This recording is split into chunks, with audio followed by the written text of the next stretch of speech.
Welcome to a therapeutic moment. We are on day 12. I'm Stephanie Patterson, marriage and family therapist, and I'm here to help teach you some new coping skills for life. Remember that these videos do not replace actual therapy, but rather these are just some skills and techniques that you can try on your own for a little bit of self-help. Today we're going to be doing some therapeutic art, so gather your creative juices and let's go. So there is a whole genre of therapy that focus solely on art as their way of healing. They use art for assessment and diagnosis as well as treatment of many mental illnesses. So if you feel like this is a great modality for you, then contact a therapist in your area that is licensed as an art therapist. Or you can ask your current therapist if you can integrate more artwork into your healing process. So the research shows that art therapy is actually quite effective, and it can improve your ability to communicate as well as your concentration. And most importantly these days, it can help reduce feelings of isolation. And so a lot of us, we can't leave our homes right now because of the pandemic, but you can certainly grab a piece of paper and some of your art supplies and do some therapeutic work and feel less isolated and less lonely. So through art, you can explore your thoughts and your feelings and get to know yourself a little bit better. You know that, and research shows that that increases self-esteem, confidence, and self-awareness. And if you watched my first video, you know I'm pretty big on self-awareness, because if you're not aware of what you're doing is not working, or what you're doing that is working, you're not going to be very effective in your efforts in your life. So you may be thinking, I don't have time to sit down and do art in the middle of the day. I'm a mature, busy adult. I can't sit down and do crafts.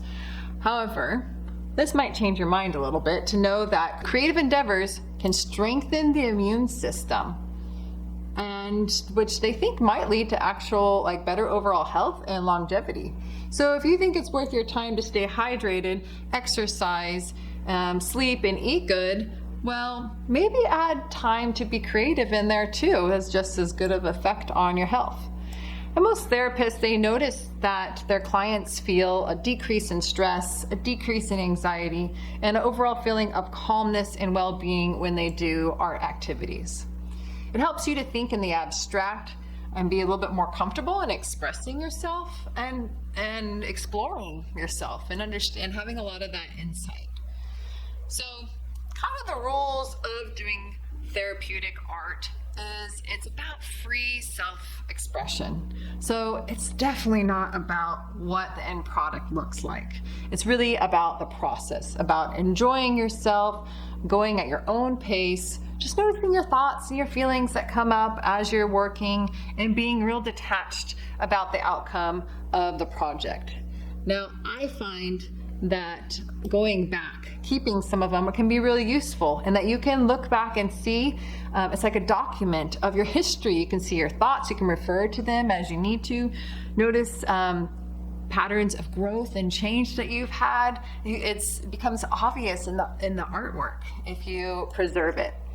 Now, some of you, the idea of it's a process, not a product, even the idea of saving or keeping your artwork makes you feel like it's got to look a certain way. And if that's you, feel free to just toss it. When you're done, it's not about the end product, so you can just throw it away. It already served its purpose for you. Or you can glue it into a journal. It's more about an expression statement than it is a piece of artwork. Or you can turn it into, a piece of wrapping paper, or turn it into a card that you can give to someone, something that it can turn into something more useful for you.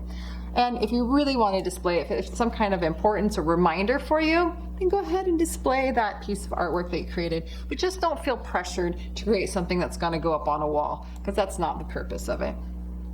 Today we're going to draw or paint, reflecting on life a little. Okay, you will need, here's your materials you need. A piece of paper, any kind will do. I just used printer paper, even though I was kind of painting on it a little. You need something to draw right with. So either pens, markers, pencils, some paint. In the video, you'll see that I got markers and some watercolor pencils. So those are pencils that if you add water, you can kind of push them around. But I also noticed that the markers did the same thing. So if you want to try that out, you can do as well. And then all you will need is a little bit of time. So you can this can be as short or long of an experience as you'd like. If you only have a little bit of time, well, go at your own pace, but then allow yourself to come back to it when you're ready later. So as a review, you will just need a piece of paper and something to draw or color with, and a little bit of time. All right, go gather your materials and I'll see you right back here.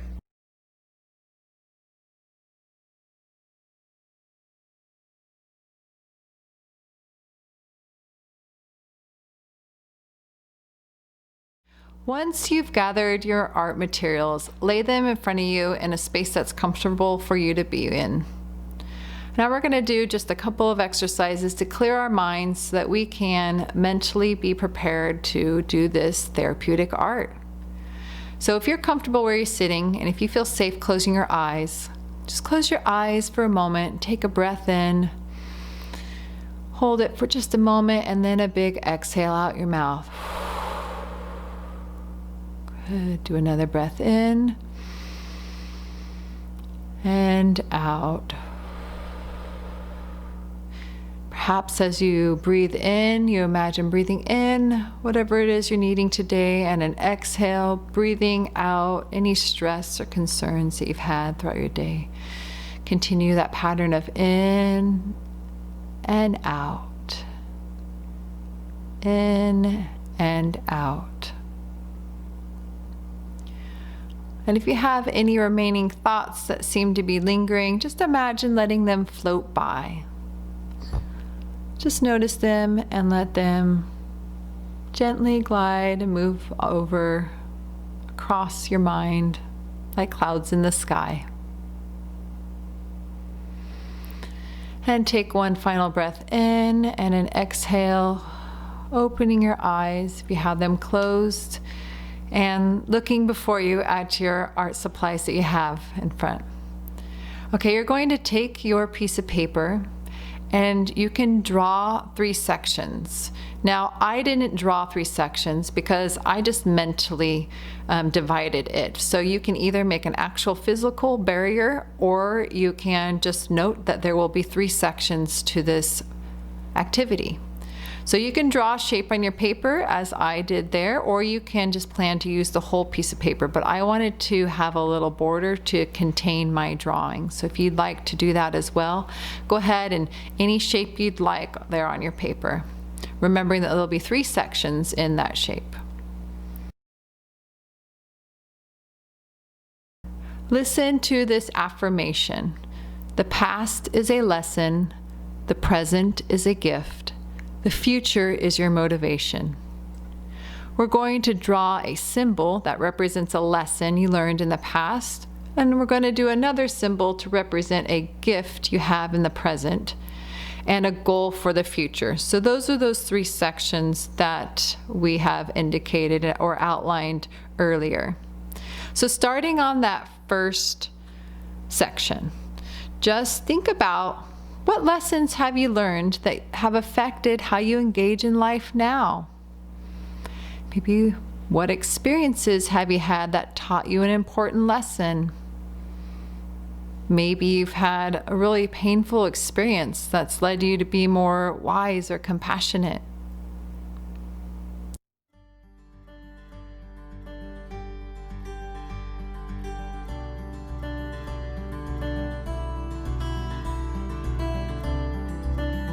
Or perhaps through the repetition of life, you've learned to approach situations or people differently, to be flexible with your natural characteristics.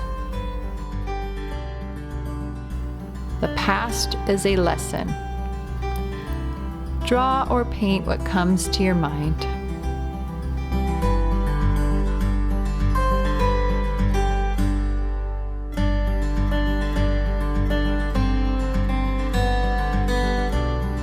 Try not to judge your skills or what ideas come out. Just let them flow out without any judgment.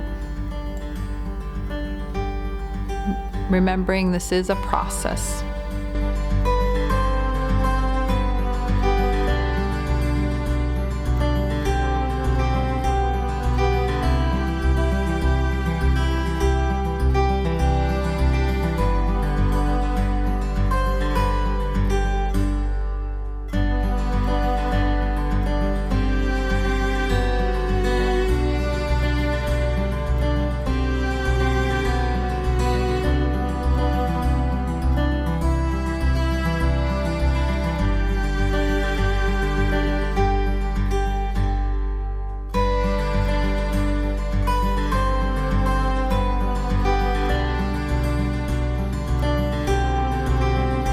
The next section is the present. The present is a gift. In what way do you see the present as a gift? What's your greatest gift? Draw or paint what represents that for you.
The final section is your symbol for something that is motivating in your future.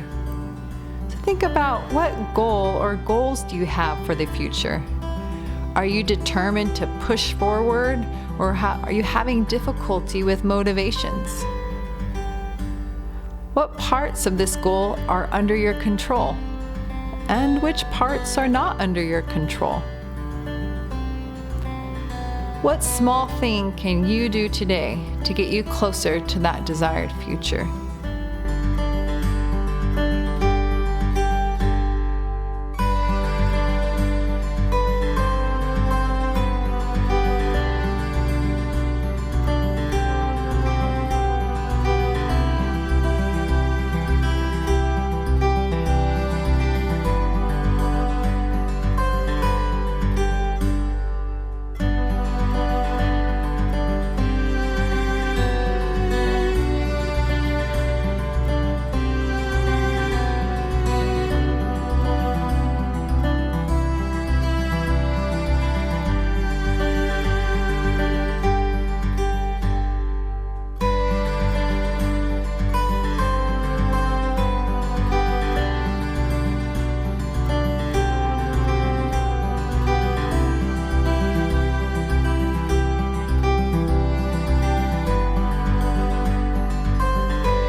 Well, I hope you enjoyed today's therapeutic art. If you'd like to see more art on a therapeutic moment, let me know in the comments below and I'll make you some more videos.